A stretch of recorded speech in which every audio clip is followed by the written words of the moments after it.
En Mateo 24, Jesús nos habla de lo que vivió Noé sería un reflejo del fin de los tiempos.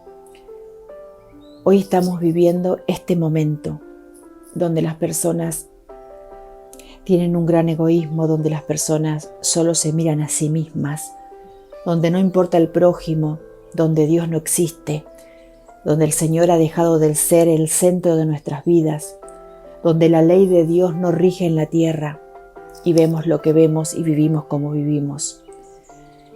Sin embargo, este es el momento en el que tenemos que volver al Señor. Es el momento de preparación para la venida próxima de Jesús. Es el momento de hacer que nuestras almas puedan ser salvas.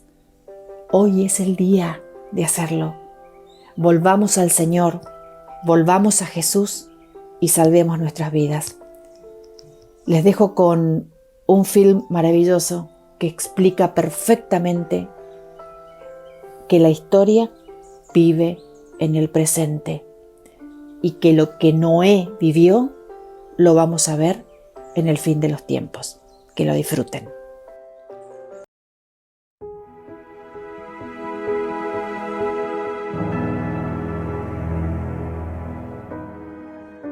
En Mateo 24, en los versículos 37 al 39, Jesús cuenta cómo los días en los que vivió Noé serían un reflejo del fin de los tiempos. En el día en el que el Hijo del Hombre se manifieste, la sociedad sería como en los días de Noé. Se cuenta cómo llevaban a cabo sus actividades diarias, se casaban, se daban en matrimonio, comían, bebían y no prestaban atención. A pesar de 120 años de predicación, no sabían que se avecinaba el diluvio. Así será el día, dice Dios, en que el Hijo del Hombre se manifieste. La historia se repite. Estoy seguro que el Señor está observando desde el cielo. Jesús dijo, como en los días de Noé, así será la venida del Hijo del Hombre.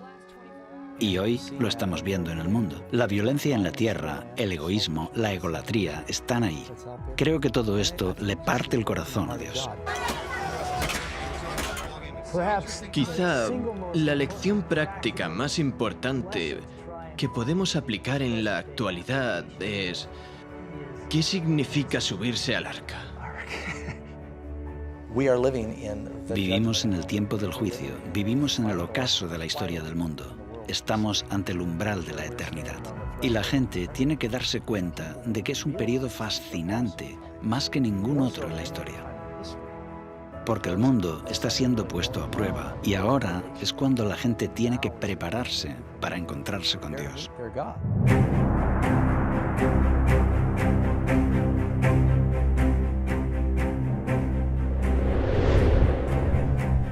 Lo que ocurrió antes del diluvio volverá a suceder justo antes de la segunda venida de Cristo. Aquellos que no tienen una perspectiva, que no estudian el mensaje de las Escrituras, seguirán con su vida como hasta ahora y no verán venir el final. Soy Jeff Reich, director de Layman Ministries. Lo que ahora vas a presenciar no se parece a nada de lo que hayas visto antes. No solo vamos a investigar la historia del diluvio, también buscaremos las raíces de la evolución y cómo ha influido en la sociedad occidental. Y lo más importante, veremos cómo la historia de Noé ayuda a explicar las páginas de la profecía bíblica. Esta es la historia de Noé y el diluvio, como nunca antes la habías visto.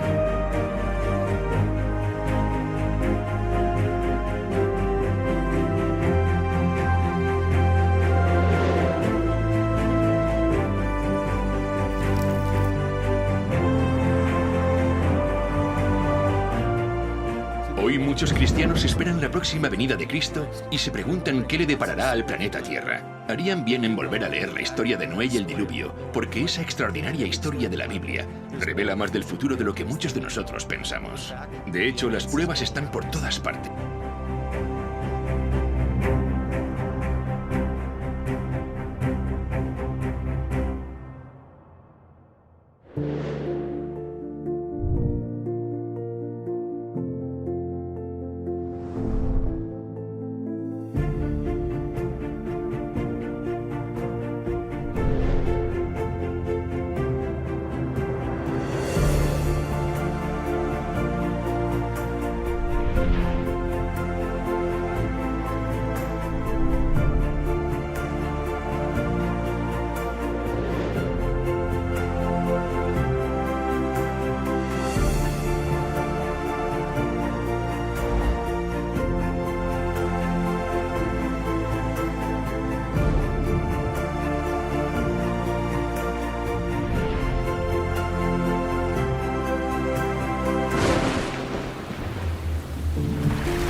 Dios es amor.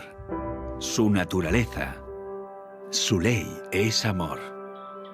Siempre lo ha sido y siempre lo será. Cada parte de la creación, desde el más pequeño de los insectos que flotan bajo un rayo de sol hasta las vastas galaxias en el lejano espacio exterior, todo es la expresión de su amor inescrutable.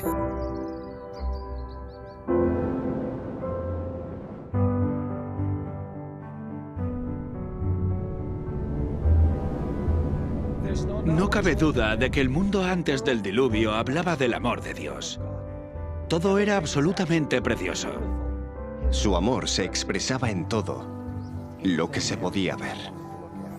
Desde la forma de vida celular más pequeña al ser más complejo creado por él, Adán, todo era perfecto. Si pudiéramos viajar al pasado para saber cómo era el mundo antes del diluvio, pensaríamos que era prácticamente otro planeta. Abundaban los alimentos. Abundaba la belleza en la naturaleza. Las montañas no eran escarpadas, inhóspitas ni peligrosas como las de hoy. Eran majestuosas, suaves, onduladas, cubiertas por un manto de tierra y plagadas de todas las flores imaginables. Muchos creen que muchos animales y plantas se extinguieron entonces. No había frío extremo, ni calor extremo, ni climas áridos. El clima no era extremo. Y no había esas horribles tormentas que tenemos ahora. Los árboles estaban cubiertos de parras y pequeños zarcillos cargados de frutas que las envolvían en perfecto orden. En el Génesis se menciona cómo subía el agua. Era un vapor que regaba la tierra. El suelo se regaba por un sistema de riego automático. Según el capítulo 2 del Génesis, subía un vapor de la tierra. La lluvia era algo desconocido. Piedras preciosas, oro y plata abundaban en la superficie de la tierra. Describe un paraíso que, en muchos aspectos, era la biosfera perfecta que permitiría que tanto seres humanos como animales prosperaran. La esperanza de vida de las personas era muy larga, según la información que la Biblia nos da. Cuando Dios lo creó, dice, es bueno, bueno, muy bueno. Y frente a toda esa belleza, el hombre pecó. No tenía excusa, porque Dios ya le había provisto todo. Todo estaba en armonía. Y todo era perfecto. Resulta obvio que no vivimos en un mundo perfecto. De hecho, si consideramos que más del 70% de la Tierra está cubierta de agua, este planeta ni siquiera resulta demasiado acogedor para la vida humana. Además, hay lugares yermos y fríos, grandes desiertos, cordilleras. O bien fue así, o es que ocurrió algo que cambió fundamentalmente la superficie de la Tierra. El diluvio cambió por completo la geografía de la Tierra. Estos elementos rotos de la naturaleza nos revelan el verdadero horror del pecado. Y lo que vemos en nuestro mundo es la consecuencia de eso. El hombre empezó a buscar la felicidad en el egoísmo, el pecado y la maldad. Pero Dios, que es amor, dijo, aún quedan personas y deseo salvar a tantos como pueda. Voy a darles una advertencia. Si aún hay alguna posibilidad de redimirlos y acuden a mí, serán salvos. Y al crear el arca, creó un vehículo por el que podían salvarse. Y Noé era el mensajero de quien podían aprender. Dios nos está advirtiendo. Dios nos transmite mensajes proféticos. Darles la espalda será desastroso como lo fue en los días de Noé. La historia de Noé y el diluvio es en muchos aspectos una demostración literal de las profecías del Apocalipsis. Acompañadme a estudiar las profecías del Apocalipsis regresando a los días de Noé.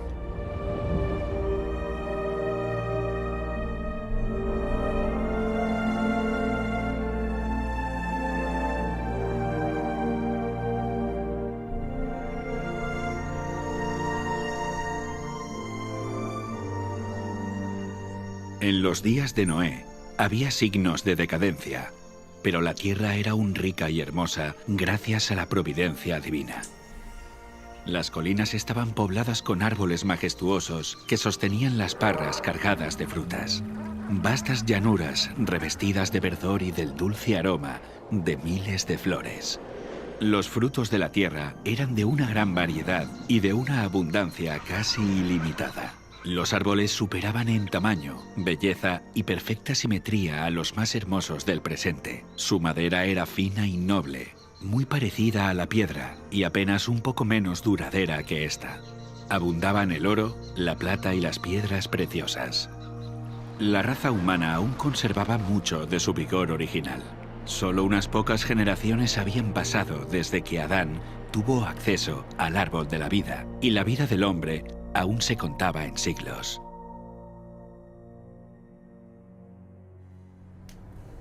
Si aquel pueblo longevo se hubiera dedicado al servicio de Dios, con su capacidad de hacer planes y ejecutarlos, habrían hecho del nombre de su creador un motivo de alabanza en la tierra y habrían cumplido el motivo por el cual Él les dio la vida. Pero no lo hizo.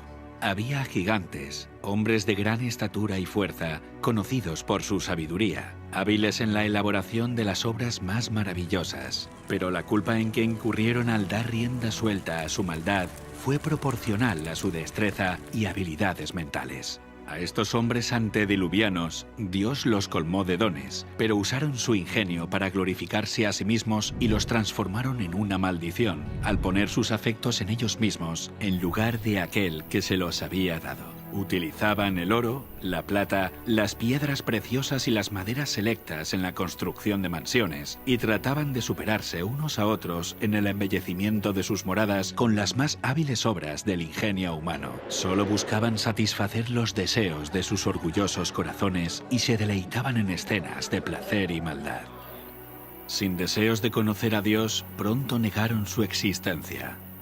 Adoraban la naturaleza en lugar de al Dios de la naturaleza. Ensalzaron la inteligencia humana, adoraron el trabajo de sus manos y enseñaron a sus hijos a adorar a los ídolos. Construyeron altares a sus ídolos en los verdes campos y bajo la sombra de hermosos árboles. Arboledas extensas que conservaban su follaje durante todo el año eran dedicados al culto de dioses falsos. Estas arboledas estaban conectadas a hermosos jardines a través de largas y sinuosas avenidas, adornadas de árboles cargados de frutos y de toda clase de estatuas. Todo estaba provisto de aquello que agradara a los sentidos y fomentara los deseos sensuales del pueblo, y así inducirlo a participar del culto idólatra. Los idólatras de falsos dioses dotaron a sus deidades de atributos y pasiones humanas. Así, el modelo de carácter se degradó al nivel de la humanidad pecaminosa. Y vio Dios que la maldad de los hombres era mucha en la tierra, y que todo designio de los pensamientos del corazón eran de continuo solamente el mal. Y se corrompió la tierra delante de Dios, y estaba la tierra llena de violencia. Dios dio a los hombres los mandamientos como una ley de vida, pero violaron su ley, y el resultado fue todo pecado imaginable. La maldad de los hombres era abierta y temeraria, la justicia era pisoteada, y los gritos de los oprimidos llegaban al cielo. El mundo estaba en sus comienzos, pero la maldad se había hecho tan profunda y general que Dios no pudo soportarlo más. Y dijo: raeré de sobre la faz de la tierra a los hombres que he creado. Declaró que su espíritu no contendería para siempre con la humanidad culpable. Si no cesaban de contaminar con sus pecados el mundo entero y sus ricos tesoros, Él los borraría de su creación y destruiría todas las cosas que con tanto amor les había brindado. Acabaría con los animales del campo y la vegetación, que les suministraba abundante abastecimiento de alimentos, y transformaría la bella tierra en un vasto escenario de desolación y ruina.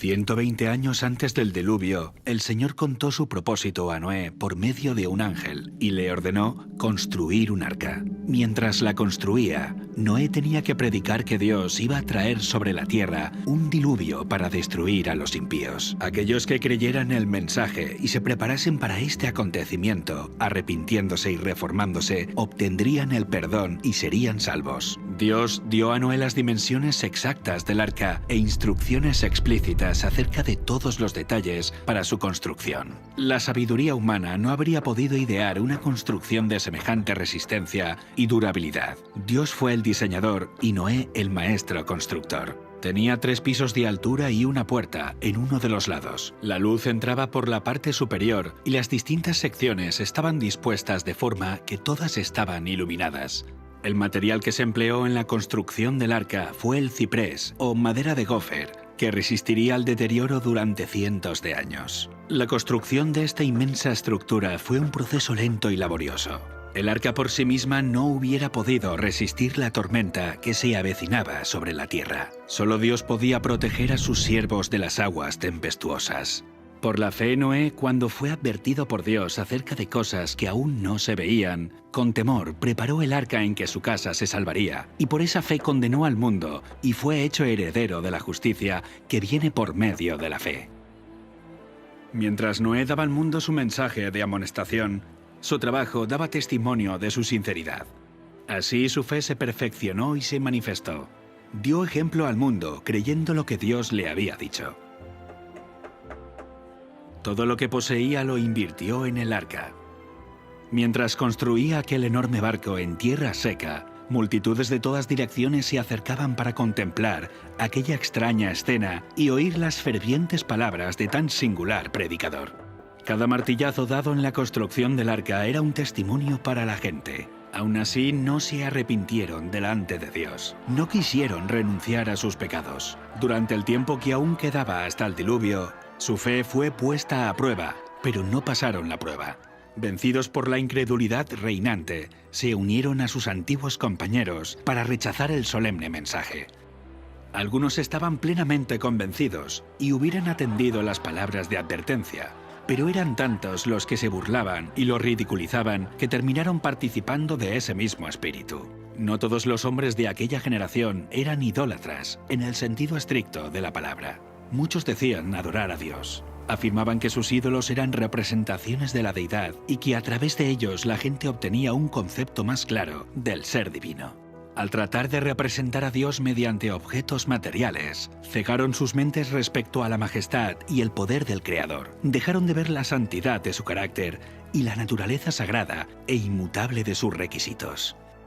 A medida que el pecado se generalizaba, este cada vez parecía menos grave y declararon que la ley divina ya no estaba en vigor, que era contrario al carácter de Dios castigar la transgresión, y negaron que sus juicios se dejarían sentir en la tierra.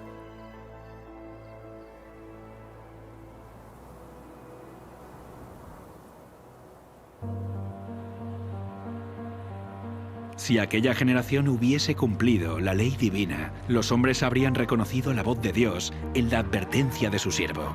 Pero al rechazar la luz, sus mentes se volvieron tan ciegas que realmente creyeron que el mensaje de Noé era un delirio. No fueron las multitudes ni las mayorías las que se colocaron de parte de lo justo. El mundo estaba en contra de la justicia y las leyes de Dios, y Noé fue considerado un fanático. El mundo se reía de la locura del iluso anciano.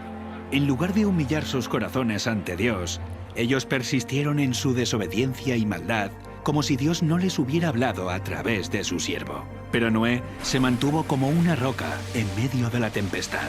Rodeado por el desdén y el ridículo popular, se distinguió por su santa integridad y su fidelidad inquebrantable. Sus palabras iban acompañadas de poder. Su relación con Dios le proporcionaba la fuerza del poder infinito.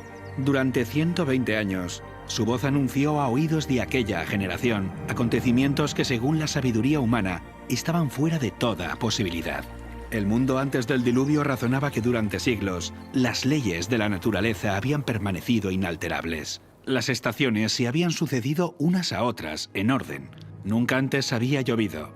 La tierra se había regado por una niebla o rocío. Pero con su obstinada resistencia a los reproches de la conciencia, aquella generación llenó la copa de su iniquidad y maduró para la destrucción. Su tiempo de gracia estaba a punto de concluir. Noé había seguido fielmente las instrucciones que había recibido de Dios. El arca se había terminado como el Señor había dictado, e hizo provisión de alimentos para hombres y animales. Y entonces el siervo de Dios hizo su última solemne súplica a la gente. Con anhelo indecible, les rogó que buscaran refugio mientras aún era posible encontrarlo.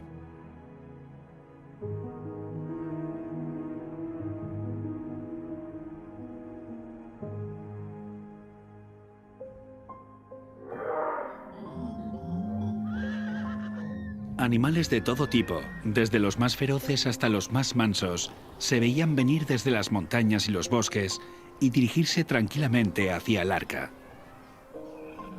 Se oyó un ruido como de un fuerte viento, y he aquí los pájaros, que venían de todas direcciones en tal cantidad que oscurecieron los cielos.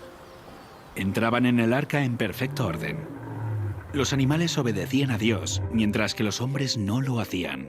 Guiados por santos ángeles, de dos en dos entraron con Noé en el arca, macho y hembra, como mandó Dios a Noé, y los animales limpios, de 7 en 7. El mundo contemplaba maravillado, algunos hasta tenían miedo. Llamaron a los filósofos para que explicaran aquel extraño suceso, pero fue en vano. Era un misterio que no podían comprender.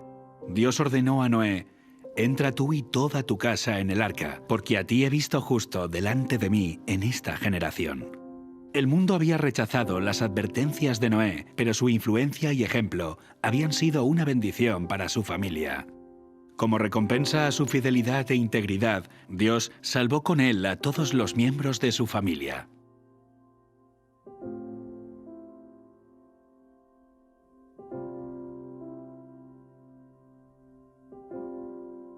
La misericordia dejó de suplicar a la raza culpable. Los animales de los campos y las aves del aire habían entrado en su refugio. Noé y su familia estaban dentro del arca. Después, el Señor cerró la puerta. Se vio un relámpago deslumbrante y una nube de gloria aún más brillante descendió del cielo para colocarse ante la entrada del arca. La puerta maciza que no podían cerrar los que estaban dentro fue puesta lentamente en su sitio por manos invisibles. Noé quedó adentro y los que habían desechado la misericordia de Dios quedaron fuera. El sello del cielo fue puesto sobre la puerta. Dios la había cerrado y solamente Dios podía abrirla. Durante 7 días, después de que Noé y su familia hubieran entrado en el arca, no aparecieron señales de la inminente tempestad. Pero al 8º día, las nubes cubrieron los cielos. A estas le siguió el estallido de los truenos y el destello de los rayos. Pronto empezaron a caer grandes gotas de lluvia. El mundo nunca había presenciado nada parecido y el miedo asaltó el corazón de los hombres.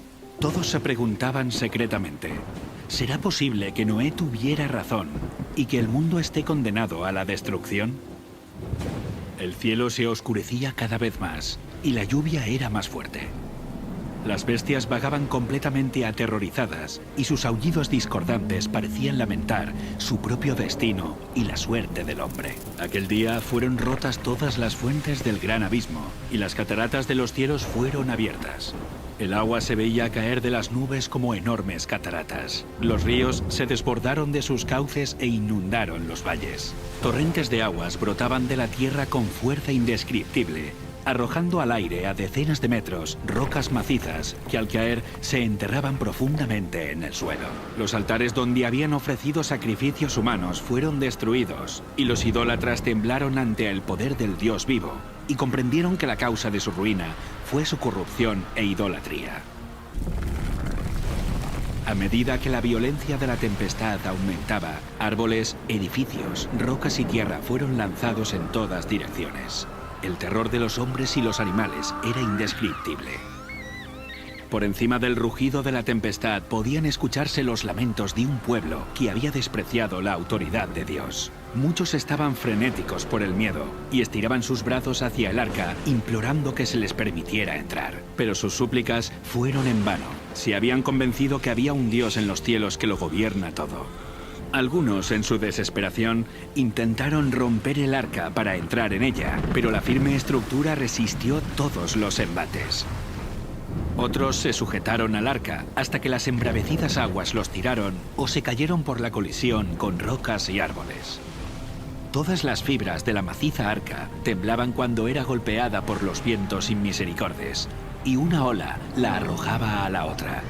Los rugidos de los animales que estaban dentro del arca expresaban su miedo y dolor. Pero en medio de los revueltos elementos, el arca continuaba flotando con toda seguridad. Otras personas se ataron juntamente con sus hijos en los lomos de poderosos animales, sabiendo que estos eran tenaces para conservar la vida y subirían a las cumbres más altas para escapar del agua que se iba elevando. Otros se ataron a elevados árboles en la cumbre de las colinas o las montañas. Sitio tras sitio que prometía seguridad era abandonado.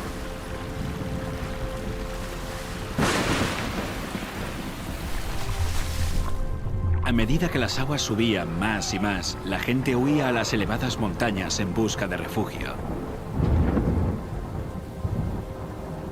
En muchos lugares, hombres y animales luchaban por el mismo sitio, hasta que ambos eran barridos por la furia del agua. Desde las cimas más altas, los hombres contemplaban un enorme océano sin costas. Las solemnes advertencias del siervo de Dios ya no eran objeto de ridículo y mofa. ¿Cuánto habrían deseado los pecadores condenados recuperar la oportunidad que habían dejado escapar? ¿Cómo rogaban que se les concediera una hora más de gracia, otra manifestación de misericordia, otra invitación de los labios de Noé? Pero ya no escucharían más la dulce voz de la misericordia. El amor, no menor que la justicia, exigía que los juicios de Dios pusieran fin al pecado. Las aguas vengadoras barrieron el último refugio, y los que habían despreciado a Dios murieron en las oscuras profundidades. Por la palabra de Dios, el mundo de entonces pareció anegado en agua. Pero los cielos y la tierra que existen ahora están reservados por la misma palabra, guardados para el fuego en el día del juicio y de la perdición de los hombres impíos. Otra tormenta está por venir, y el pecado y los pecadores serán destruidos. Dios es amor. Aún así hay un límite de tiempo para soportar la maldad. Vimos que Dios envió una inundación de agua para limpiar la maldad de aquella época. Pero nos queda una pregunta. ¿Podría haber habido una catástrofe mundial sin que hubiera dejado evidencias de que realmente ocurrió? El diluvio universal es más que una historia en un libro. Está escrita en la tierra. Y estas evidencias físicas permanecen como testigos y son un aviso para nosotros. Comencemos investigando el juicio.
Una de las características únicas y más hermosas del Gran Cañón son los estratos sedimentarios de diferentes colores que están en las paredes del cañón a lo largo de kilómetros.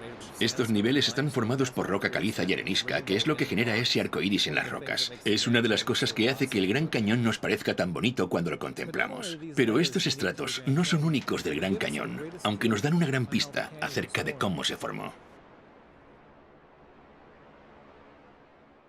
Los estratos rocosos que vemos en la Tierra por todas partes, por lo general están en capas. Casi todas las rocas sedimentarias están depositadas por el agua. Vemos que los estratos de roca están formados por turbiditas. Los materiales de arrastre, junto con la sucesión de catástrofes, provocarían una acción turbidítica y el depósito de estos sedimentos. El agua trae lodo o arena o materiales más duros, los lleva y los deposita en un estrato. Así es como se forman las típicas rocas que vemos en la columna estratigráfica. Hay diferentes tipos de sedimentos que terminan formando estratos de rocas, cada uno con un aspecto muy diferente entre sí, uno encima del otro. Pero la cuestión es, ¿cuánto tiempo pasó desde la formación de uno de estos estratos hasta el siguiente? La tendencia general es creer que a lo largo de millones de años, el océano avanzó sobre el continente, depositó una capa de sedimentos y luego se retiró, dejando el suelo seco otra vez. En este periodo seco, que habría durado decenas de millones de años, este sedimento habría sido expuesto a los elementos del clima y la erosión. Si la capa no se cubre lo suficientemente rápido, suceden muchas cosas. Las plantas crecen, las raíces la atraviesan, los animales quedan enterrados, las corrientes de agua abren canales y galerías. No se mantiene intacta. Decenas de millones de años de acción atmosférica y erosión generarían una gran cantidad de irregularidades entre estos dos estratos, como por ejemplo colinas y valles, pero no es lo que vemos. Hay poca variación entre estos niveles. Son muy planas. Y el tiempo que debe pasar entre un estrato y otro, supuestamente, podría ser de 10 millones de años, de 15 millones, hasta de 150 millones de años, como se puede ver en cierto lugar del Gran Cañón, en los depósitos del Gran Cañón. Habría mucha erosión. De hecho, tanta erosión que todo el registro debería haberse borrado por completo. La tasa promedio de erosión es de unos 61 milímetros por cada 1000 años. Aplicando la tasa de erosión de 61 milímetros por cada 1000 años, a lo largo de un periodo de 150 millones de años, no deberíamos tener 90 metros de erosión, ni 900 metros de erosión, sino unos 9 kilómetros de erosión. Todos los sedimentos juntos que componen los estratos del Gran Cañón deberían haber soportado una erosión 6 veces mayor. A pesar de esto, los estratos son horizontales. Esto nos dice que se depositaron rápidamente en una sucesión muy rápida. ¿Es realista pensar que pasaron 150 millones de años y este estrato permaneció intacto? No se erosionó formando galerías. Es como si no hubiera pasado el tiempo entre los diferentes estratos. El clima está en continuo cambio y la superficie de la Tierra cambia con él. Las tormentas eléctricas, inundaciones, huracanes, terremotos y el viento, entre otros factores, transforman y esculpen la superficie de nuestro planeta. Estos elementos siempre depositan sedimento o erosionan los sedimentos presentes, provocando que las superficies se vuelvan irregulares. El tiempo hace que cambie. Así que cuando vemos los puntos de contacto entre estos estratos de sedimento y no constatamos evidencias de erosión o de acumulación, no encaja la idea de que pasaron millones de años sin que esta superficie se viera alterada. Estos estratos son de turbidita, que generalmente se ordenan de partículas gruesas a finas, lo que desafía los principios uniformistas. Esto confirma que los materiales se depositaron muy rápido. Cuando hay un espacio de 100 millones de años, tendríamos que tener una erosión de varios kilómetros. Sin embargo, el estrato es horizontal. Si se hubiera formado durante mucho tiempo, tendríamos que ver una erosión irregular entre estratos. La falta de erosión confirma que se trata de un periodo de tiempo corto, no uno largo. La horizontalidad de los estratos nos habla de un pasado completamente diferente. Y este es el tipo de información que encontramos en el diluvio del Génesis. No podemos ver la erosión de millones de años porque nunca existieron. Esto es lo que las rocas nos cuentan. Pero la erosión no es lo único que falta. De hecho, tampoco aparecen capas enteras de sedimento que representan millones de años.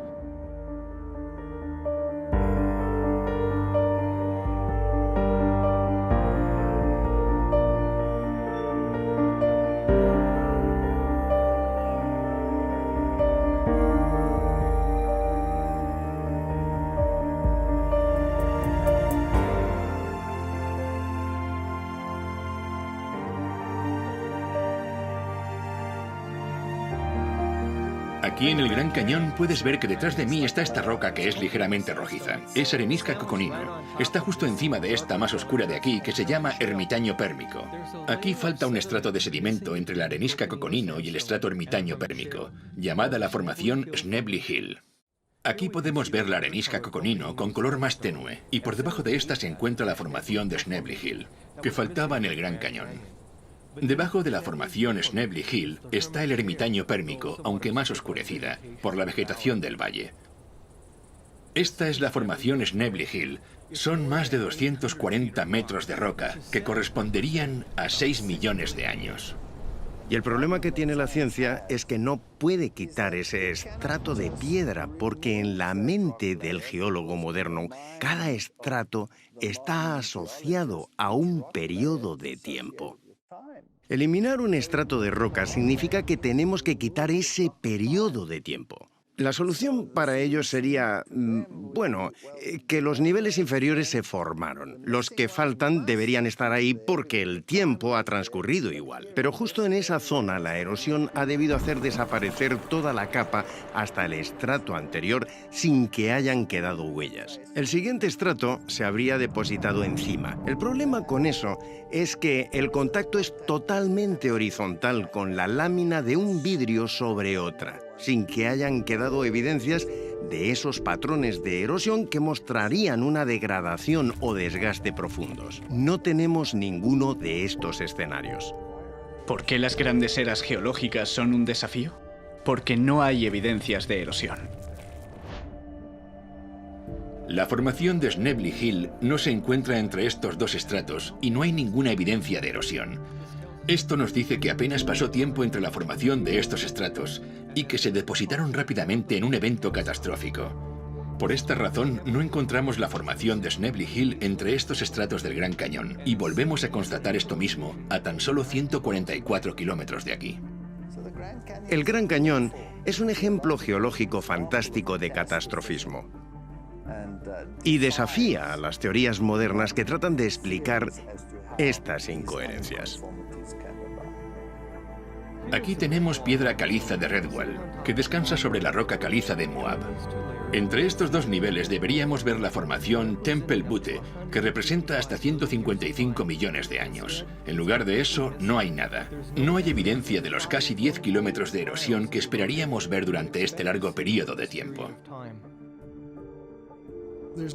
No hay evidencias de erosión ni de la acumulación, solo un contacto en horizontal. Pero no puede haber un área con una superficie plana de 30 o 40, 50.000 kilómetros cuadrados y que se mantenga así durante 100 millones de años. Después de todo, 1 millón de años es tiempo suficiente como para erosionar 6 o 7 veces toda Norteamérica de su nivel actual hasta su base, hasta el nivel del agua. Aquí el contacto entre la roca caliza de Redwall y la roca caliza de Moab es horizontal, lo que demuestra que pasó poco o ningún espacio de tiempo entre ambos estratos. Los 150 millones de años que faltan entre estos dos estratos no se corresponden con la columna estratigráfica. Por esta razón, los servicios del parque han colocado una señal que confirma esta inconsistencia. Hemos visto solo unos pocos ejemplos de estas incoherencias, y en ninguna de ellas hubo ni erosión ni acumulación durante los supuestos periodos de millones de años. Este es un problema serio para los evolucionistas, pero no es nada en comparación con la llamada Gran Discordancia, un vacío de tiempo de más de 1000 millones de años. Y adivina qué, el contacto entre estos dos estratos es plano, igual que los otros estratos. Es interesante que cuando descendemos al nivel del río Colorado, encontramos lo que se llama el periodo precámbrico. El material volcánico que se encuentra ahí es bastante duro y está muy mezclado. Por encima de este encontramos sedimentos del Cámbrico, que están depositados sobre este. Estos están mucho más organizados. Es un estrato encima del otro. Soy plenamente consciente de la gran discordancia, del Gran Cañón, entre el Precámbrico y el Cámbrico.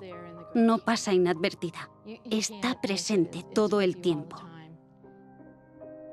La Gran Discordancia del Gran Cañón son 1200 millones de años que faltan entre el nivel del Precámbrico y el Cámbrico. Durante este tiempo deberíamos observar 72 kilómetros de erosión irregular. Esto es tiempo suficiente como para erosionar los 40 kilómetros de la corteza terrestre 2 veces. Pero el nivel cámbrico yace horizontal sobre el nivel precámbrico.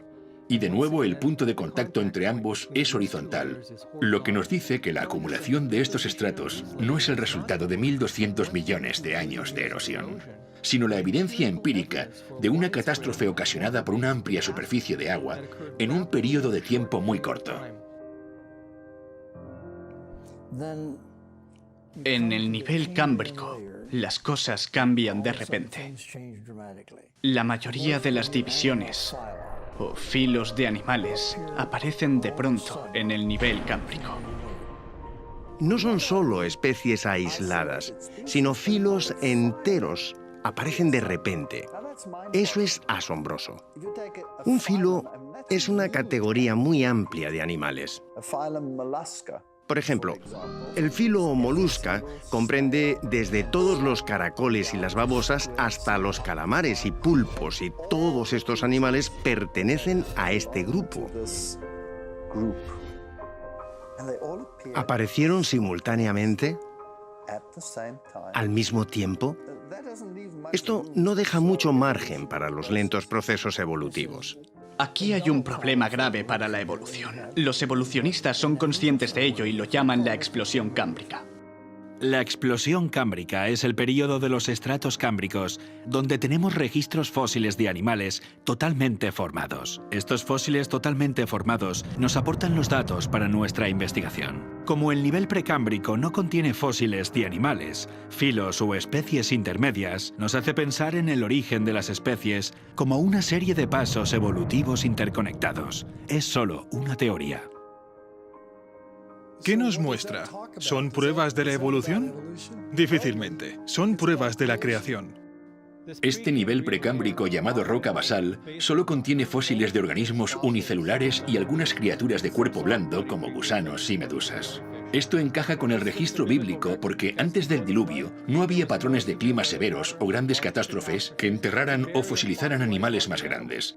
Sin embargo, el nivel cámbrico que está inmediatamente por encima de esta es el primer nivel sedimentario que se depositó durante el diluvio.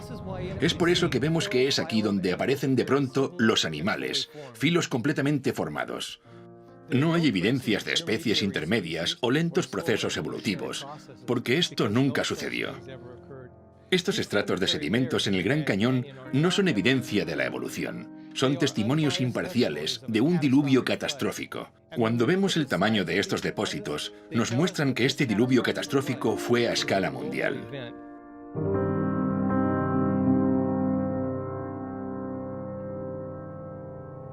El Gran Cañón está ahí, y en los márgenes se pueden ver los estratos. Pero todos esos estratos de cientos de kilómetros que van hasta Arizona, Utah y Wyoming y Montana hasta Canadá son los mismos estratos.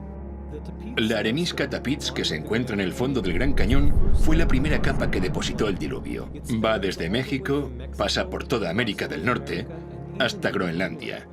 La formación Morrison cubre 643.000 kilómetros cuadrados, desde Nuevo México hasta Canadá, y la arenisca de San Pedro cubre aproximadamente 800.000 kilómetros cuadrados. Cuando pensé en cómo estos estratos estaban dispuestos, todos están en horizontal. No hay interrupciones entre ellos. No es solo que los estratos se asentaron rápido, sino que entre uno y otro no hubo millones de años de erosión. La ausencia de la erosión entre los estratos sedimentarios en el Gran Cañón muestra que se depositaron rápidamente a consecuencia de una catástrofe. Pero además, el hecho de que estos estratos se extiendan cientos de kilómetros atravesando varios estados hasta Canadá muestra que la magnitud de la catástrofe fue mucho mayor de lo que el mundo haya experimentado en la actualidad.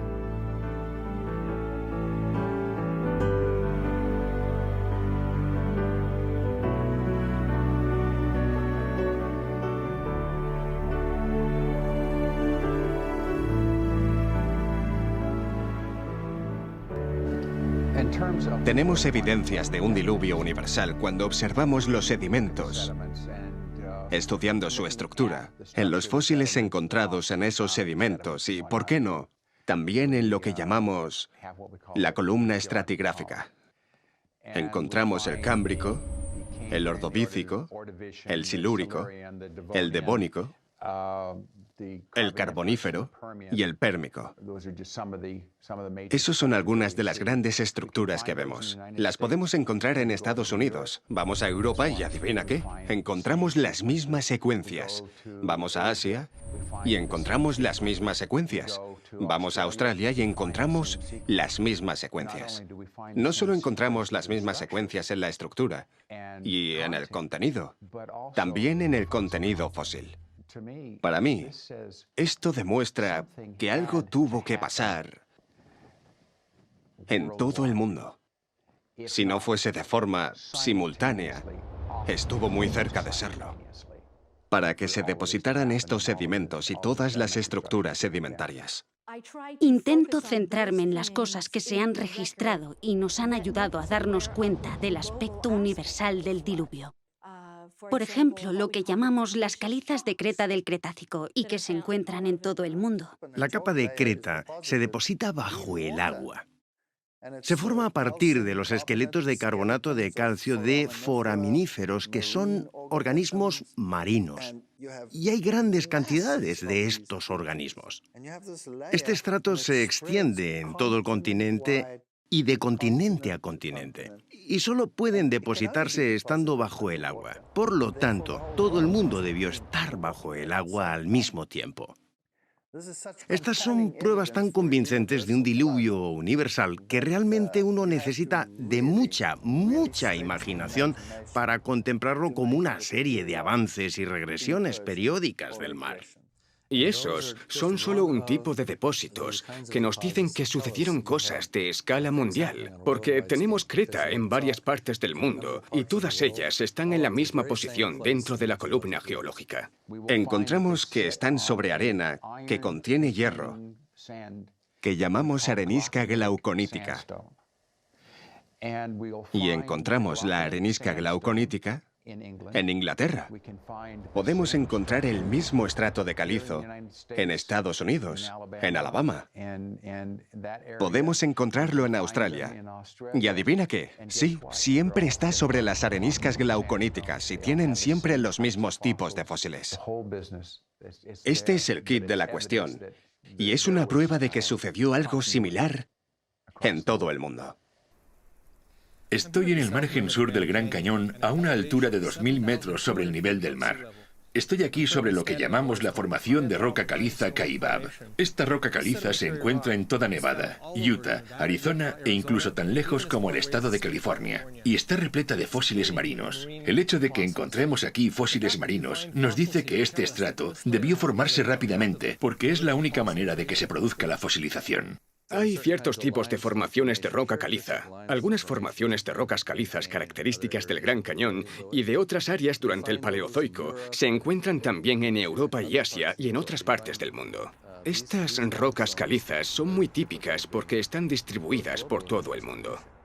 En los estratos hay cosas que aquí son características y que están en todo el mundo. Un poco más arriba se aprecian otras características iguales en todo el mundo y un poco más arriba las rocas presentan otras características homogéneas en todo el mundo y así podríamos seguir. Hay muchos ejemplos de esto. Pero ¿por qué están en todo el mundo? La mejor forma de explicarlo es mediante una catástrofe a nivel mundial. La extensa distribución de caliza de Creta y otras capas sedimentarias se corresponde con lo que se esperaría ver en una catástrofe mundial. Pero los fósiles considerados con frecuencia como pruebas de la evolución, en realidad son evidencia de la historia del diluvio del Génesis. Encontrar los mismos fósiles en las mismas capas en todo el mundo es otro punto destacado que da consistencia al relato de un diluvio universal, un fenómeno mundial. Y cuando vemos los registros fósiles, encontramos fósiles más pequeños, menos complejos en el fondo. Y conforme subimos por la columna estratigráfica, encontramos una complejidad cada vez mayor. Y esto ha llevado a muchas personas a creer en una progresión evolutiva en el registro fósil que iría de lo simple a lo complejo. De hecho, no sucede así. No existe ningún animal simple. Todo animal, toda criatura encontrada es muy compleja. Mucha gente habla sobre eso como la primera aparición de vida. Quisiera sugerir que no deberíamos verlo como un registro de vida, sino un registro de muerte. Es el primer registro preservado de las cosas que murieron. Tenemos esta compleja destrucción por agua, el diluvio. Y conforme estos sedimentos se están depositando, también se depositan y quedan atrapadas las formas de vida conforme van muriendo.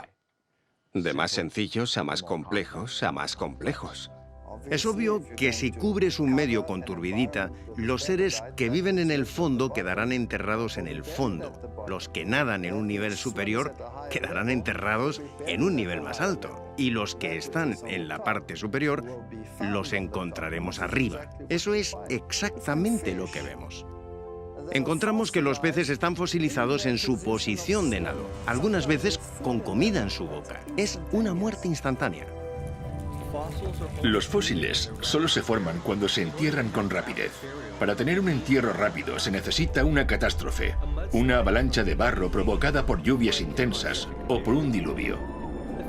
El hecho de que haya tantos fósiles en todo el mundo o en los mismos estratos demuestra un entierro rápido a escala mundial.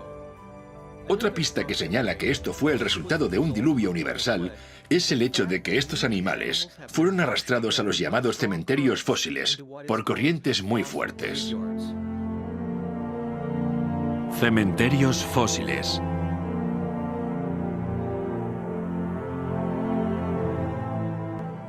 Los cementerios fósiles son algo con lo que la mayoría de las personas no están familiarizadas. Están asociadas a una mortandad masiva.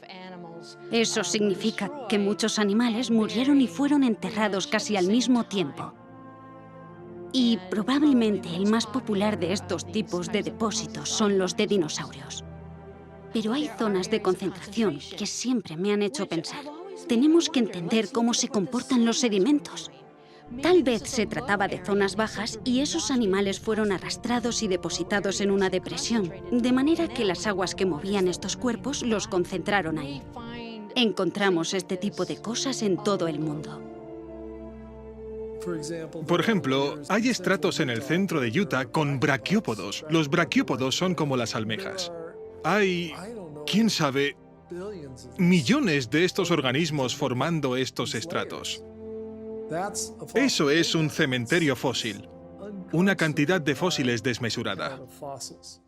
En este momento estoy trabajando en un yacimiento óseo en Wyoming, donde tenemos restos de 10.000 dinosaurios o más. Esto verdaderamente nos habla de una catástrofe. No se forman yacimientos óseos sin que haya una catástrofe.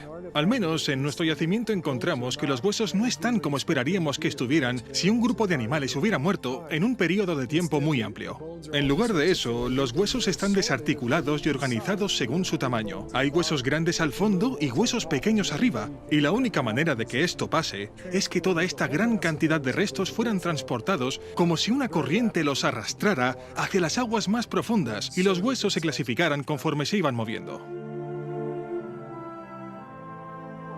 Por ejemplo, la cuenca Karoo es enorme y los dinosaurios y las criaturas están orientados según la dirección de la corriente del agua.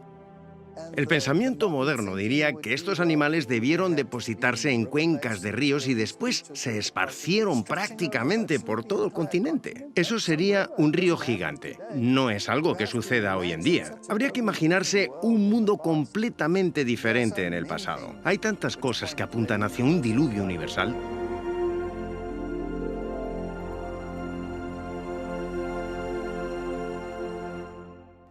Las violentas fuerzas del diluvio arrastraron miles de animales a zonas donde se fosilizaron después. Sin embargo, en otras condiciones, los mismos restos de animales se convirtieron en carbón. El carbón aparece por una gran cantidad de plantas que se depositaron todas juntas y se compactaron y cambiaron su estructura química en carbón. Los depósitos de carbón pueden ser muy extensos, pueden ser pequeños, aunque un solo depósito puede llegar hasta 300 metros de espesor. Lo encontramos en estas vetas finas, con la base y la parte de arriba muy definidas, que no es la forma en la que crecen las plantas. Parece como si hubieran sido transportadas. Fueron evidentemente depositadas por el agua. Se encuentran organismos marinos en yacimientos de carbón que están situados en tierra. Esto desmiente cualquier historia que contradiga el relato bíblico. Encontramos grandes cantidades de carbón. En Wyoming tenemos millones y millones de toneladas de carbón. En Australia tenemos millones y millones de toneladas de carbón. En Europa tenemos, también en Pensilvania, y estos son solo algunos ejemplos. Cubren miles de kilómetros cuadrados y todos estos depósitos de carbón son del mismo tipo, en la misma posición dentro de la columna estratigráfica que se extiende hasta Europa y Rusia, y así podríamos continuar. La extensa distribución de estos depósitos de carbón es de escala mundial. Independientemente de su ubicación, estos depósitos de carbón también están en la misma posición en la columna estratigráfica, lo que demuestra que se depositaron al mismo tiempo. Por lo tanto, es lógico concluir que la formación de estos depósitos de carbón son el resultado de una catástrofe provocada por agua que sucedió a escala mundial, más o menos al mismo tiempo. Se estima que se necesitan de 600 a 900 centímetros de vegetación para formar 30 centímetros de carbón. Algunos depósitos de carbón tienen más de 30 metros de espesor, lo que requeriría más de 60 o 90 metros de vegetación cubriendo un área de decenas de miles de kilómetros cuadrados. Cuando los científicos ven la cantidad de carbón que tenemos en la Tierra hoy en día, se dan cuenta de que no hay forma de que la vegetación del planeta pudiera cubrir esa cantidad de carbón. Y estoy de acuerdo con eso. La diferencia es que ellos creen que el carbón es el resultado de la acumulación de millones de años de vegetación. Pero la Biblia nos dice que la Tierra antes del diluvio era un planeta verde y exuberante. No es imposible que el carbón venga de la vegetación existente antes del diluvio. Muchos científicos creen que cuando se formó el firmamento, la Tierra estaba sometida a poco más de 2 atmósferas de presión. Estas 2 atmósferas de presión generarían un crecimiento muy abundante.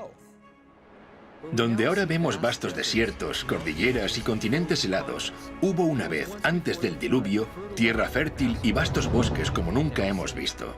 Encontramos grandes cantidades de petróleo en los desiertos del Medio Oriente, vestigios de sus antiguos paisajes verdes. Los científicos encontraron en los testigos perforados en la Antártica que el continente antes era un bosque tropical cubierto de palmeras. Los vastos bosques enterrados en la Tierra durante el diluvio y que después se han transformado en carbón y petróleo, forman los extensos yacimientos que vemos hoy en día. Estas son solo algunas de las muchas evidencias que testifican el amor de Dios por el hombre, mediante la creación de un planeta verde y exuberante, y que fue destruido por una catástrofe mundial ocasionada por el agua tal y como la Biblia lo registra. El diluvio es un evento que concuerda con lo que vemos en geología, en términos de una creación de Dios en solo 6 días hace unos pocos miles de años, tal y como la Biblia lo describe.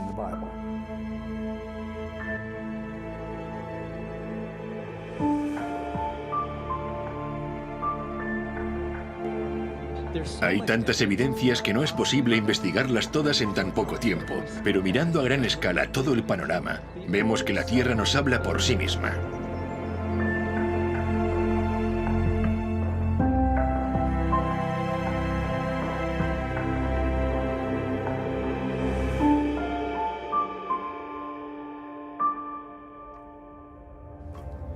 Hemos visto cómo no hay erosión entre los diferentes niveles de estratos horizontales del Gran Cañón, lo cual nos dice que estas capas se depositaron rápidamente y no a lo largo de millones de años. Hemos visto que la magnitud de esta catástrofe tuvo que ser al menos tan grande como el tamaño de algunos de estos estratos que formó, y que incluso se extiende a otros continentes, lo que confirma su impacto mundial. Hemos analizado cómo no hay rastro de erosión en estas capas sedimentarias durante los supuestos cientos de millones, o incluso miles de millones de años, mostrando que esto no concuerda con el modelo evolutivo.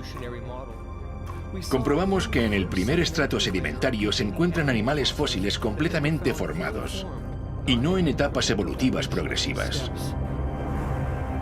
Hemos visto cómo la existencia de fósiles en estas capas son la evidencia de que fueron rápidamente enterrados, ya que algunos fósiles de peces se encuentran con comida en su boca y en posición de nado.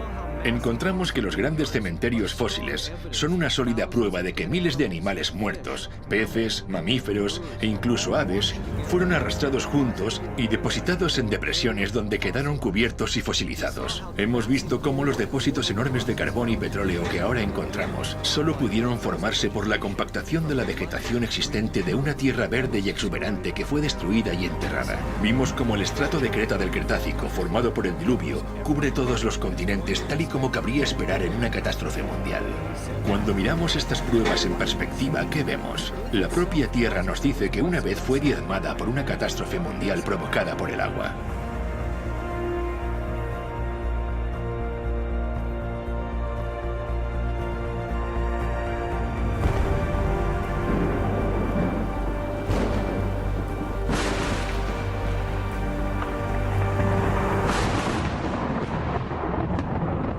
O habla a la tierra y ella te enseñará. Los peces del mar te lo declararán también. ¿Qué cosa de todas estas no entiende que la mano de Jehová la hizo?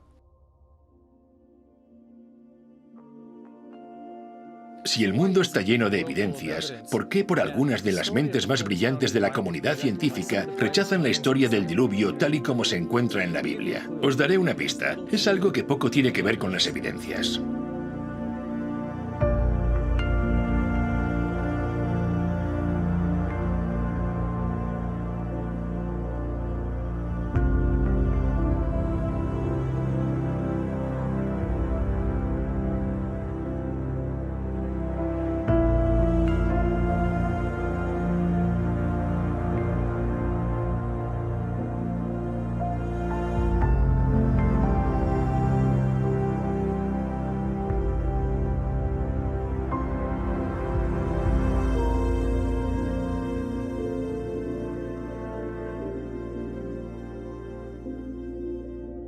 La Biblia nos da una explicación de la historia. Cuando la Tierra y la vida fueron creadas perfectas, pero todo cambió por culpa del pecado. Si eso es verdad, ¿por qué tantos científicos se oponen radicalmente a este punto de vista? La razón tiene más relación con la forma de ver el mundo que con las evidencias. Dejar a un lado las creencias religiosas no resuelve el problema. El prejuicio no es un problema religioso, es un problema humano. No importa lo que profesemos, tanto si yo digo que soy cristiano y rechazo la biología evolutiva, como si soy un evolucionista y rechazo el cristianismo, o si me encuentro confundido en algún punto intermedio. En cualquier caso, todo lo que hacemos, todo lo que vemos, todo lo que decimos y comprendemos, nuestra visión del mundo, cómo formulamos nuestras ideas, nuestros pensamientos a partir de lo que vemos y conocemos del mundo alrededor de nosotros, se ven afectados inalterable e inevitablemente por estas dos visiones. La visión del mundo tiene una fuerte influencia en lo que percibimos y el tipo de preguntas que nos hacemos. Si tu interpretación de los datos está limitada por tu forma de ver el mundo, es obvio que vas a reducir el tipo de conclusiones a considerar. Así que, por ejemplo, cuando tienes una visión del mundo materialista y observas las células, estas máquinas moleculares increíbles que yo tanto disfruto estudiando, o la información registrada en el ADN, hay ciertas teorías que puedes considerar a partir de los datos recogidos. Pero si eres un materialista, ninguna de tus teorías te van a sugerir que una mente inteligente escribió esa información en el ADN. Esa teoría no está permitida. La evolución contradice las leyes de la física. Todo se transforma de un nivel superior a uno inferior. Siempre hay una regresión, nunca sucede al revés. Es la ley de la termodinámica, y la vida desafía la ley de la termodinámica. Así que tenemos una teoría que básicamente viola cada una de las leyes de la física, y aún así es una de las teorías más reconocidas e incluso está protegida por la legislación. Es increíble. La ciencia se define como una exploración sistemática que construye y organiza el conocimiento en forma de explicaciones comprobables y predicciones sobre el universo. El problema que tiene la evolución es que sus explicaciones no se pueden comprobar. La evolución necesita que algo que no está vivo pueda por sí mismo crear algo vivo. Este misterioso suceso no se ha observado en ningún lugar de la naturaleza ni en un laboratorio y por lo tanto no sigue el método científico, así que no puede establecerse como un hecho científico. Toda la vida se compone de ADN, una forma muy compleja de organizar la información. La razón por la que los procesos naturales no pueden ni nunca producirán vida es porque los procesos naturales no generan ni organizan información. La organización requiere de inteligencia. Donde vemos evidencia de organización, vemos evidencia de Dios. Por lo tanto, la revelación más suprema que el estudio de la ciencia y del mundo natural puede otorgarle a la humanidad es el descubrimiento de lo sobrenatural. A pesar de esto, el prejuicio del orgullo humano y el empeño del hombre por mantener una visión del mundo sin Dios influye en nuestros tribunales e instituciones educativas que hasta la fecha ordenan por ley que se enseñe la evolución como un hecho infalible. La gente me pregunta, ¿por qué la ciencia parece estar cada vez más segura de mantener una explicación evolucionista sobre el origen de la vida? ¿Es porque tenemos más datos? No, en realidad no es eso. Es porque esa visión del mundo nos da confianza, nos atrae cada vez más, y pienso que en parte se debe a las batallas políticas sobre lo que tiene que enseñarse en las escuelas públicas. Cuando dicen que tienes que enseñar eso, entonces básicamente lo que están diciendo, en mi opinión personal, es que todos los profesores tienen que mentir, porque tienen que proclamar esa teoría que es una hipótesis de la ciencia moderna. Cuando hay otras teorías que explican mejor lo que vemos y que están excluidas. Si expusieran a los estudiantes ambas teorías para que pudieran compararlas y elegir, sería justo. Pero la forma en la que se está haciendo ahora está fuera de toda lógica. En los libros de texto no se habla de Dios, ni en los libros de texto científicos, ni en los artículos científicos. Dios no aparece. Pero, ¿y si Dios existe? Así no hay forma de encontrar la verdad. De esa forma, la visión del mundo limita las cosas. Una de las cosas que realmente aprecio de la visión bíblica del mundo y que adoptan los cristianos es que es liberadora. No podemos decir que toda la realidad es solamente lo que podemos ver físicamente. No hay nada que nos diga que esa es la única realidad. Prefiero un enfoque más amplio. Incluyamos a Dios dentro de las posibilidades y volvamos a mirar las evidencias científicas. Las evidencias científicas apuntan a Dios. Cuando alguien dice, bueno, no me voy a involucrar con la religión o con la Biblia porque no es ciencia, creo que está siendo innecesariamente limitado y elimina la posibilidad de investigar algo que puede ser real.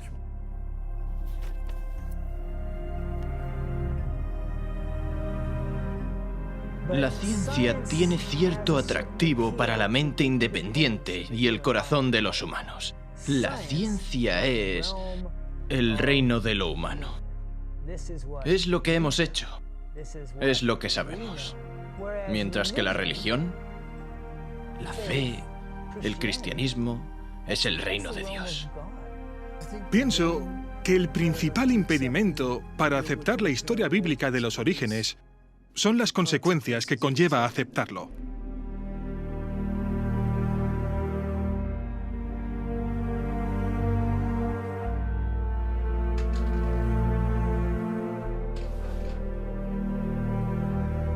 El problema de poner a Dios dentro del debate es que inevitablemente nos recuerda la cuestión de la responsabilidad moral. Decir que hay moralidad en el paradigma evolutivo es engañarse a uno mismo. No puedes creer en un ser supremo y otros seres inferiores sin que esa relación tenga que definirse de alguna manera. Intuitivamente, reconocemos que esa es la ley moral. Es posible que no nos sintamos bien cuando somos examinados bajo esa luz. Así que para escapar del concepto de juicio, para escapar de la responsabilidad moral, hay una tendencia natural a querer olvidar al Creador. En consecuencia, cosas como la historia del diluvio, las pruebas que aún son visibles en la Tierra, son cosas para las que, a veces subconscientemente, nos gusta encontrar una explicación alternativa. Nos sentimos cómodos escapando de la idea de responsabilidad moral.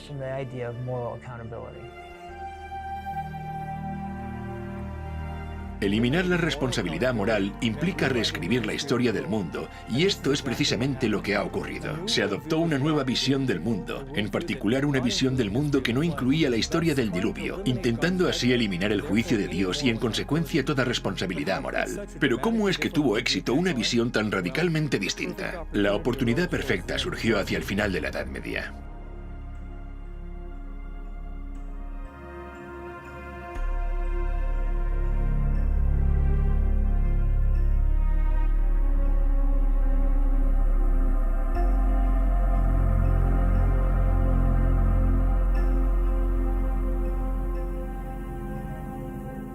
Cuando miramos la cultura popular de nuestros días, la historia del diluvio no es algo que generalmente se acepte como literal.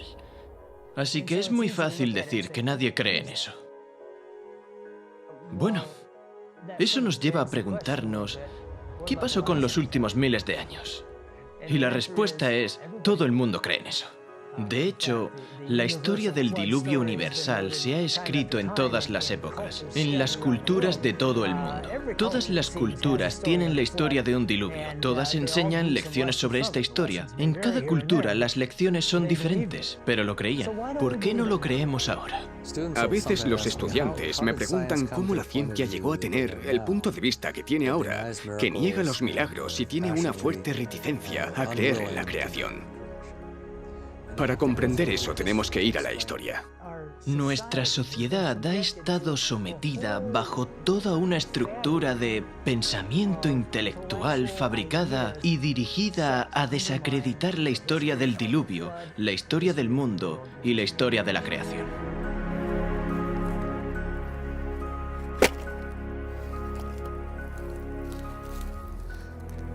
El gran encubrimiento, ocultando el juicio.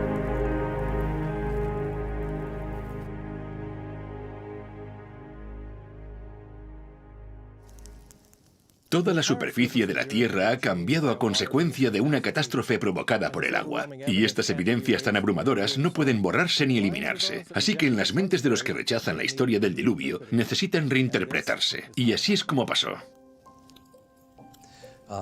Durante toda la Edad Media, algunos sectores de la sociedad eran muy autocráticos y dogmáticos y perseguían a la gente, lo que hacía que la vida fuera muy difícil para las personas. Los reprimían.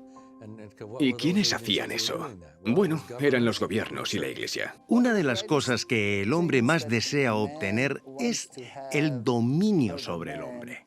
Durante el periodo medieval, la Iglesia era la que gobernaba el mundo. Durante la Edad Medieval, a lo largo de un periodo de 1500 años, la Iglesia Católica dominó en toda Europa. Mantuvo este dominio casi universal de forma inflexible. Durante los últimos 1500 años, uno de los escenarios de conflicto con la Iglesia Católica a la hora de desarrollar la libertad de pensamiento fue el campo de la ciencia. Son bien conocidas las historias de científicos que tuvieron conflictos con la Iglesia. Desde Galileo, pasando por Newton, Copérnico hasta Francis Bacon. Probablemente Galileo sea el más famoso. Promovió el heliocentrismo. El Sol era el centro y todos los pequeños planetas dando vueltas. Pero a la Iglesia no le gustó por diferentes ideas filosóficas. Poner la Tierra como el centro era importante desde el punto de vista filosófico. Era una marca de perfección en la creación de Dios. Y no fue popular la idea de que la Tierra no estaba donde se suponía que estaba y que los otros planetas no daban vueltas en círculos perfectos. La Inquisición llamó a Galileo, lo puso bajo arresto domiciliario, lo amenazó con severos castigos, posiblemente la muerte. Por desgracia, muchas veces recordamos esta historia para mostrar que entre el cristianismo y la ciencia hay un antagonismo que no se puede resolver. Esto no es lo que deberíamos aprender de esta lección, porque cuando vemos las enseñanzas de la Iglesia durante el medievo, en muchos casos no tiene nada que ver con lo que dice la Biblia. El mundo ha estado sometido a un pensamiento religioso muy rígido. Y cualquier cosa que se saliera de ese esquema tan restringido se consideraba que iba en contra de la verdad. En contra de Dios, contra la Biblia, y debía ser eliminado por la fuerza mediante la acción de la Inquisición y con la pena de muerte. Finalmente, se llegó a un punto en el que la gente estaba cansada de eso. Estaban hartos de eso. La Iglesia perdía credibilidad por culpa de eso, por la manera en la que trataban a la gente. Los gobiernos, la gente estaba harta de cómo los gobiernos los habían tratado, y esto hizo que los eruditos comenzaran a desvincularse de la autoridad y de estas instituciones autocráticas. Se veía a Dios como un Dios vengativo, que acechaba en el bosque esperando a que el transgresor hiciera algo mal. Y los reyes gobernaban no con amor, sino con codicia. Controlaban no por amor, sino a través del miedo. Y esto incluía a la Iglesia. Al ver que este poder abusivo había prevalecido en Europa, rechazaron rotundamente a la Iglesia católica. Y claro, según su forma de pensar, esto significaba que habían rechazado definitivamente el cristianismo. Eso hizo que la sociedad se volviera más atea. Y la mentalidad del hombre es, bueno, ¿cuál era esta fuerza que me restringía? La fuerza que restringe cualquier expansión de la mente es Dios. Así que deshagámonos de Él, deshagámonos de Dios para que podamos crecer intelectualmente. Eso es lo que sucedió en la Revolución Francesa. En lugar de someter a las masas a sus dogmas en sumisión ciega, el trabajo de Roma dio como resultado convertirlos en infieles y revolucionarios. Consideraron que su avaricia y crueldad eran fruto de la Biblia y no aceptarían nada de eso. Roma había malinterpretado el carácter de Dios y ahora los hombres rechazaban a la Biblia y a su autor. Esto automáticamente desencadenó en la Revolución Francesa y la total anulación del poder de la Iglesia que se había mantenido sobre la gente por más de 1000 años. En la Asamblea Nacional de Francia, la turba revolucionaria declaró que solo se rendiría culto a la razón. Presentaron a una mujer hermosa adornada con un manto azul y la proclamaron la diosa de la razón.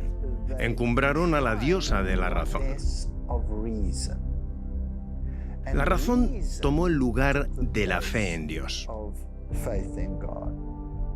Llevaron a esta mujer en carruaje a Notre Dame, destruyeron la iglesia y predicaron semanalmente el ateísmo. Los franceses respondieron a los siglos de opresión y persecución que habían sufrido por parte de la Iglesia Católica, estableciendo una nueva forma de gobierno. En lugar de una nación con una visión cristiana del mundo, aunque distorsionada y dominada por la Iglesia Católica, a la sociedad se le inculcó una visión ateísta del mundo, desprovista de cualquier influencia cristiana, y a esto se le llamó la Ilustración. No querían tener nada que ver con Dios. Veían a Dios como un tirano. Se forzaba a la gente a creer. Así que quitemos ahora a Dios de la ecuación. Y eso ocurrió en la Revolución Francesa. Pasamos de un punto donde Dios era el centro a hacer que todo se basara en la razón. El ateísmo surgió en Francia con mucha fuerza. Mira lo que pasó en Francia. Se quemaba la Biblia, se destruía. Y a esto lo llamaron la era de la Ilustración. Así que aparece esta ilustración que elimina por completo a Dios.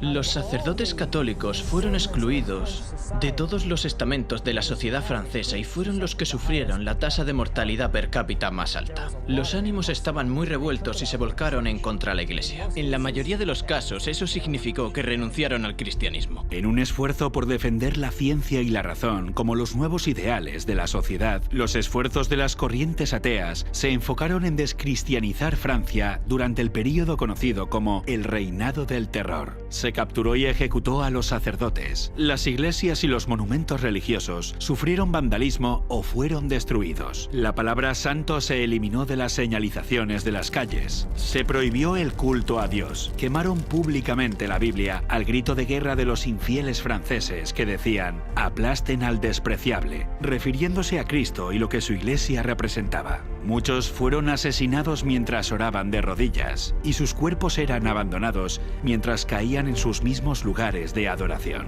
En los bosques donde se reunían los cristianos se colgaban cadáveres de los árboles y estaban esparcidos por todas partes. Todo esto perteneció al movimiento ateo llamado la Ilustración, y quienes deseaban destronar a la Iglesia Católica de siglos de tortura y matanza ahora hacían los mismos crímenes. La culminación de los eventos que provocó la Ilustración y luego la Revolución Francesa parecían indicar la muerte del cristianismo.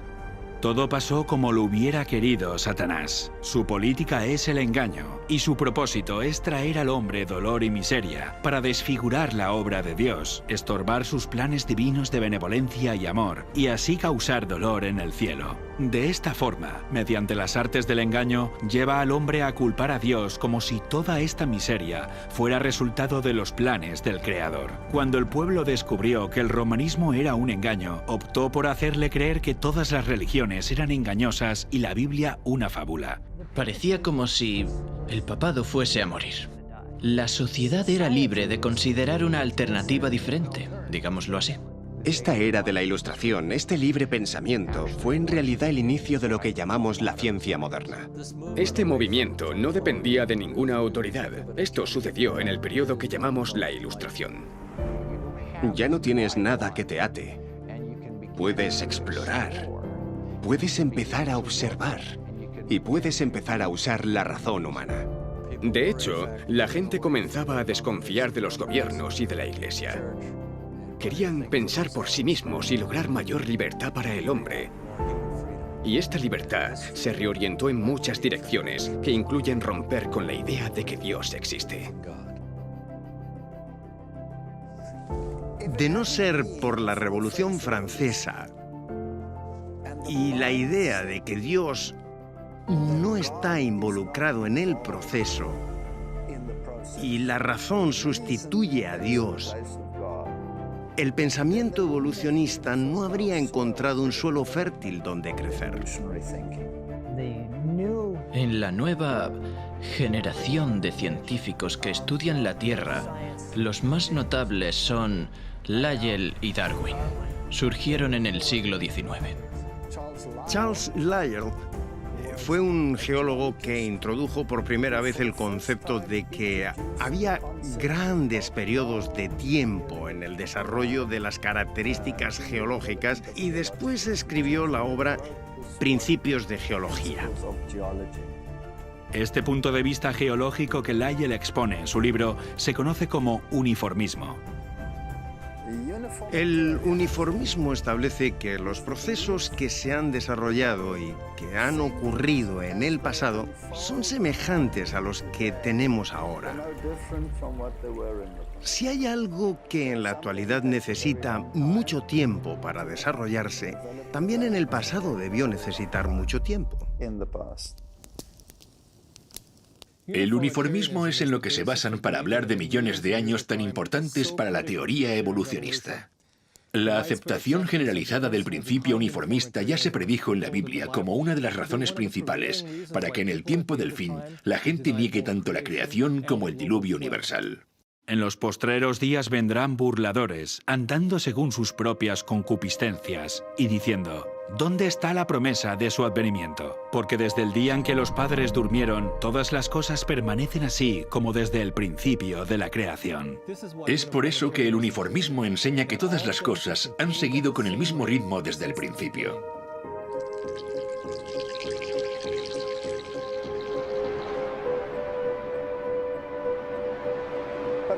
Pero ¿y si hay una catástrofe? Si hay una gran tormenta y todo el material que el uniformismo dijo que desaparecía lentamente, desaparece así de rápido. Y eso es lo que vemos.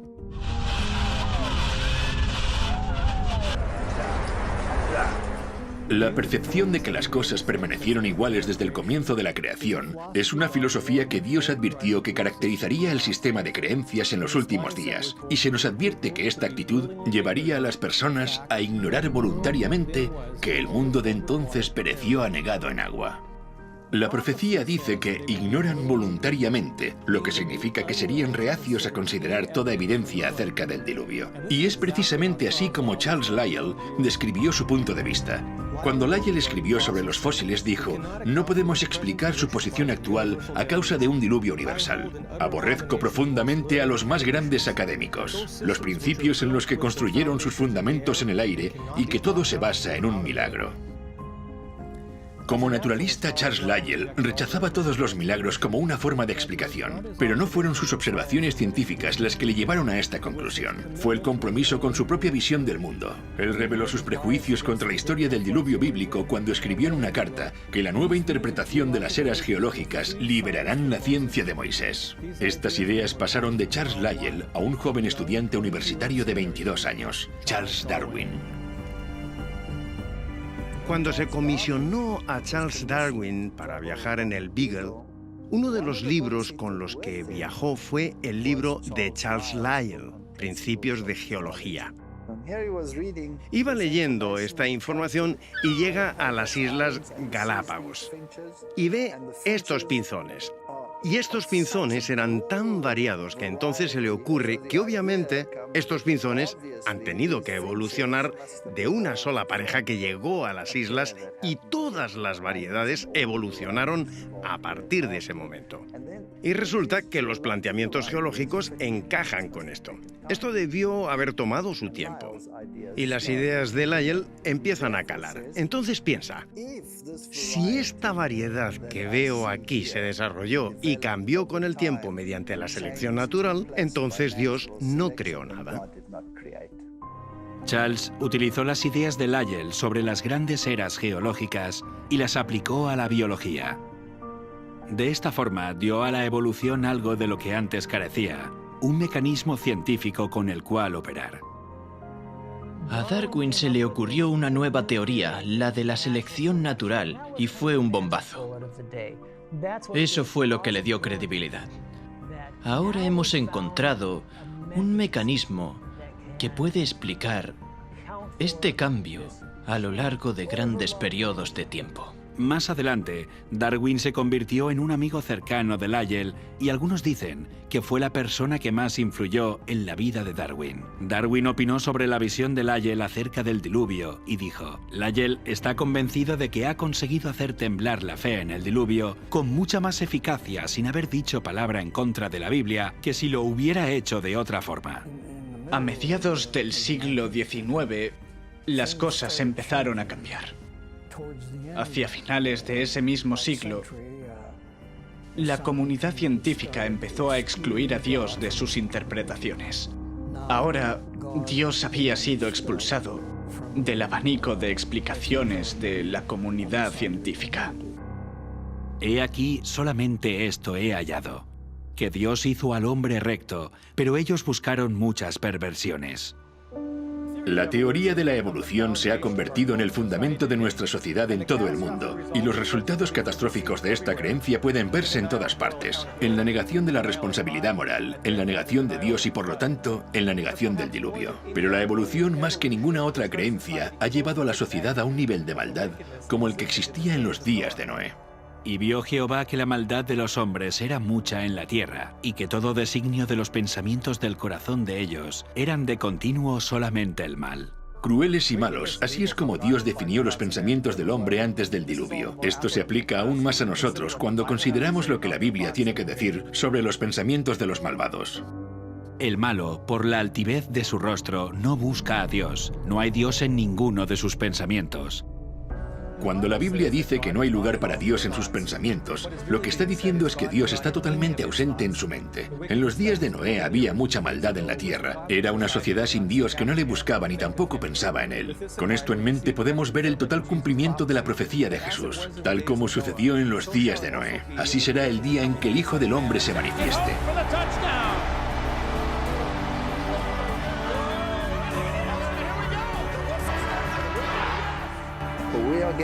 Estamos llegando a un punto en el que Dios está completamente excluido, incluso de los sistemas políticos y de las leyes que se aprueban.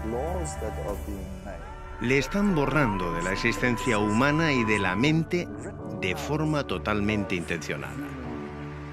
Hoy nos encontramos en el mismo punto. Muchas cosas pasaron antes del diluvio. Concretamente, la Biblia nos dice que la tierra estaba llena de violencia. Y la gente, evidentemente, no solo eran culpables de ser violentos, más bien parece que se entretenían con la violencia. Y esto es algo que pasa actualmente en el mundo.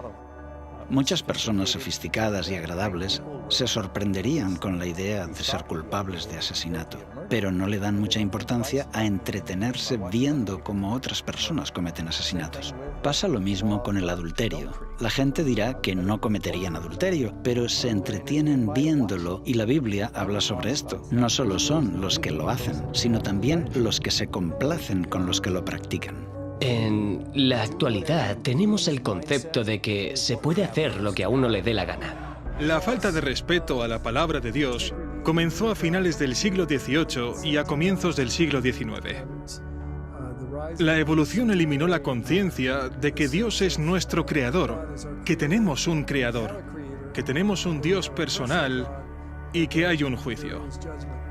Si crees en la evolución, es absurdo creer en un juicio. Pero si no creemos que en el pasado Dios provocó el diluvio, ¿por qué voy a creer que Él va a destruir el mundo con fuego? No tiene sentido. Así que si puedo hacer que niegues el diluvio, básicamente conseguiré que niegues la destrucción eterna del mundo tal y como lo conocemos. Mientras nuestra cultura globalizada se aleja de la idea de que hay unos principios morales absolutos y nuestra cultura evita adoptar un modelo moral, vemos cómo se incrementa el sufrimiento, el crimen y la miseria de forma proporcional hasta el punto de que ni siquiera se respeta la vida misma. Mientras las cosas siguen empeorando en nuestro mundo, se hace evidente por qué es necesario un juicio justo y por qué también fue necesario en los días de Noé.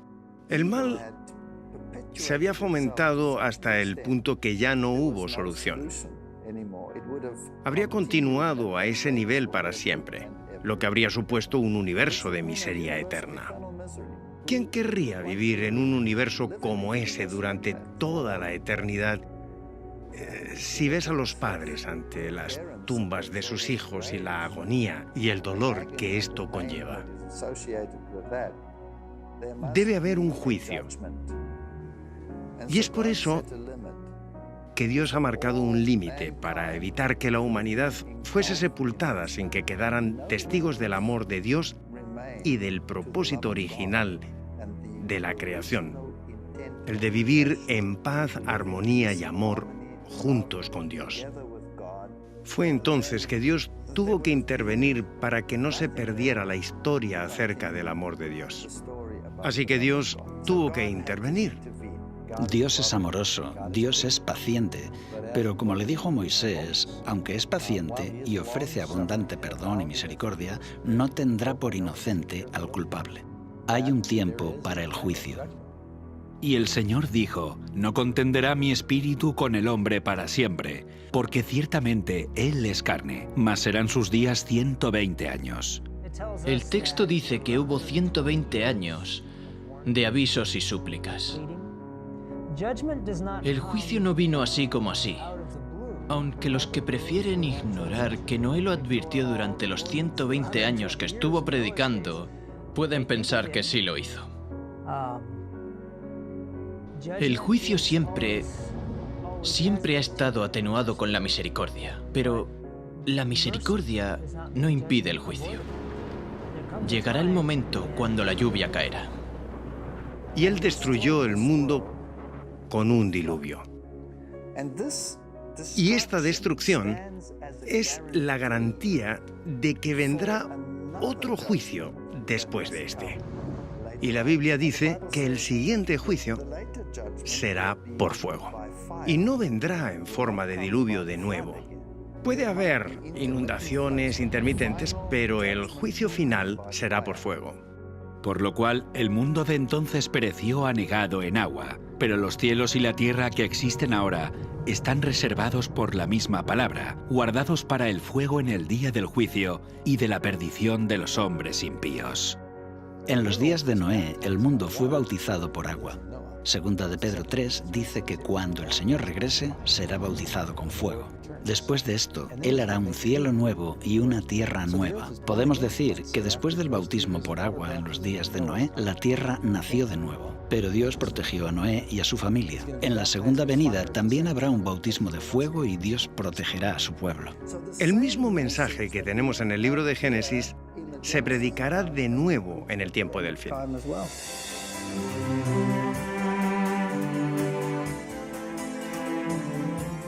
En el fin de los tiempos, los días de Noé se repetirán, y las rocas y fósiles de la tierra permanecen como testimonios de este suceso. Como sucede en la historia del Génesis, la propia tierra es tanto un registro como una profecía que nos advierte de que otro juicio está por venir. ¿Pero cuándo?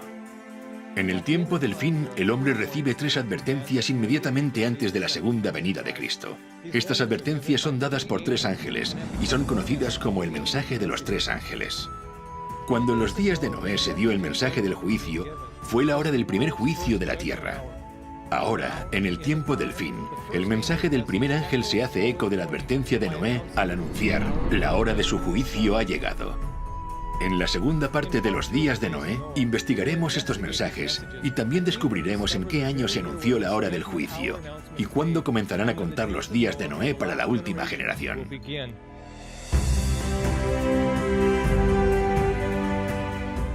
La historia del arca es prácticamente un paralelo al mensaje de los 3 ángeles.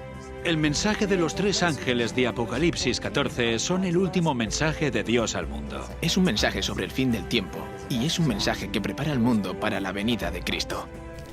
Noé siguió las instrucciones de Dios en la construcción del arca y veremos cómo este mensaje de los 3 ángeles apunta hacia una antigua estructura diseñada por Dios que revela las instrucciones que debería seguir el pueblo de Dios en preparación para su segunda venida en el tiempo del fin.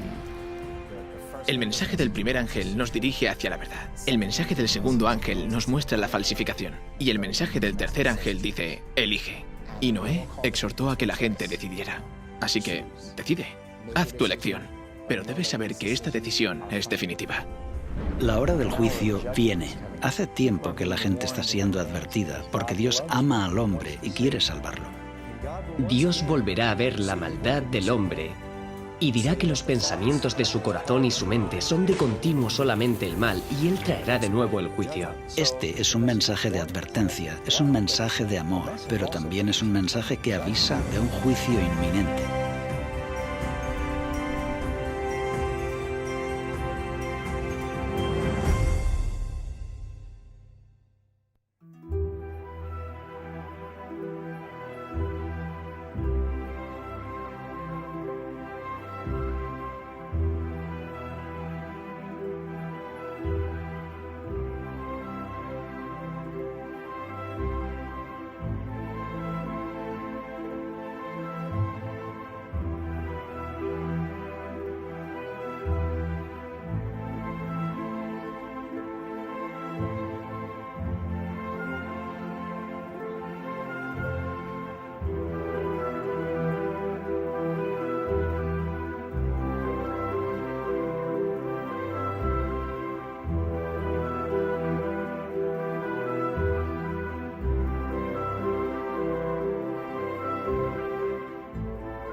Cuando conocí la verdad bíblica, también fue el momento de tomar una decisión. Era ateo y la profecía me dijo que había un Dios. Así que he tenido que tomar decisiones y las decisiones son difíciles. Cuando tomé la decisión de no creer más en la evolución, sino predicar sobre la creación, esto trajo consecuencias, porque yo era zoólogo y estaba en una universidad secular en el departamento de zoología. La consecuencia fue que renuncié. No estaba dispuesto a transigir con aquello por lo que creo que era un beneficio económico.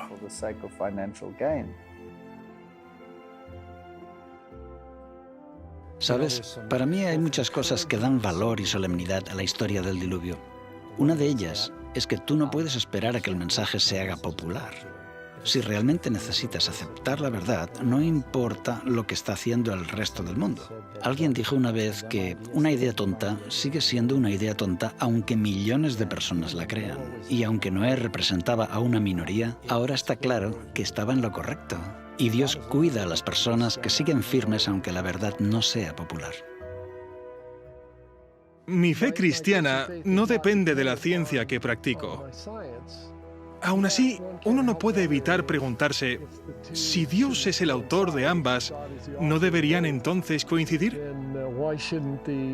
¿Por qué no coincide el mundo natural con la explicación bíblica? Estoy deseando ver cómo hacemos ciencia de calidad y avances en relación a nuestro conocimiento del mundo, usando la Biblia como punto de partida. Esto me ha motivado y ciertamente ha hecho crecer mi confianza en la palabra de Dios. Y doy gracias por eso.